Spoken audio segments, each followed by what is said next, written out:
গান শোনার বিষয়টা আগেরটাই সবচেয়ে বেটার ছিল।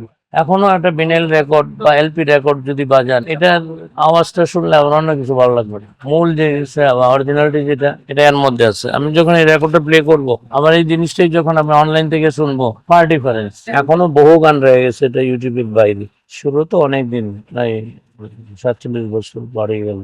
তখন গান শোনার একটা বিষয় ছিল যে আমার পছন্দের গান আমি শুনি। পছন্দের গান শুনতে হলে আমার কোনো একটা প্রতিষ্ঠিত রেকর্ডিং দোকানে আসতে হবে, যেখানে পর্যাপ্ত কালেকশন আছে। আপনার 100 গান চয়েস আছে, আমি চেষ্টা করছি 99টা গান দেওয়ার জন্য, যেহেতু আমার বিশাল কালেকশন ছিল।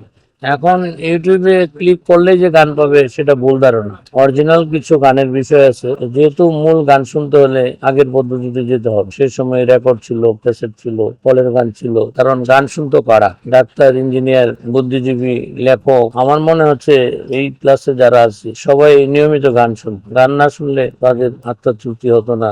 গান সবাই শোনে, এটা সাধারণ মানুষ লেখাপড়া জানে না, তারও একটা সুর আছে, গান আছে। এখন অনেকেই বেঁচে নেই যারা ছিলেন বিশিষ্ট গীতিকার ছিলেন তখন। কেজি মোস্তফা সাহেব, সুরকার ছিলেন রবীন বোস, সুবল দাস, সত্য সাহা, আনোয়ার পারভেজ, আজাদ রহমান। আমি আজাদ রহমান স্যারের সাথে কয়েকবার আমার অনুষ্ঠানে ছিলাম। অনেক গুণী মানুষ, গান স্রষ্টা।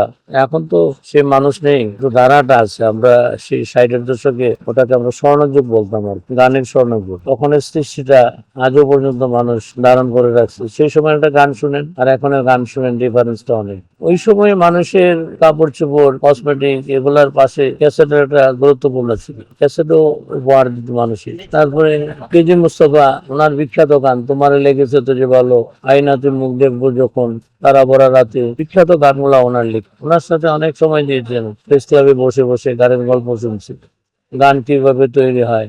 এখন তো এই যুগ নাই, এই আড্ডাটাও নেই। সচিন দেব বর্মন, আমরা যাকে সচিন কর্তা বলি, উনি আমাদের দেশের লোক, বিখ্যাত।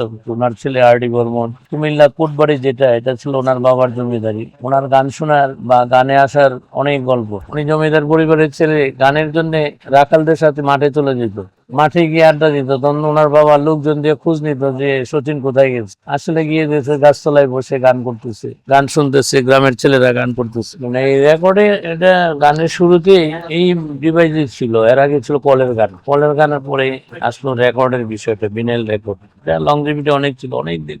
তারপরে আমরা আসলাম ক্যাসেটে দাঁড়ানো, মানে এই গানটাই আবার ক্যাসেটে দাঁড়ানো। তখন টেপ রেকর্ডার আসে বাংলাদেশে 77-78 থেকে। টেপের খুব প্রচলন, ঘরে ঘরে টেপ। এখন একটা টুইন একজনে কেনার পরে তার সবচেয়ে হলো গান শোনার জন্য ক্যাসেট কোথায় পাবো। তখন থেকে আমাদের যাত্রা, এবং আমরা শুরু করি। স্টুডিওর বিভিন্ন পরিবর্তন আসছে, স্কুলের পরে চলে আসছে অডিও ক্যাসেট, ডেট, ম্যাগনেটিক বিষয়। যখন যেটা আসছে সেইভাবে অদ্যাবধি স্টুডিওতে কাজ হয়। এখন আর এত কিছু লাগে না, একটা হার্ড ড্রাইভ হইলে যথেষ্ট, হার্ড ডিস্কে বা পেন ড্রাইভ হইলে রাখুন। তবে আগের বিষয়টাই ভালো ছিল, এর জন্যই ওল্ড ইজ গোল্ড বলা যায়।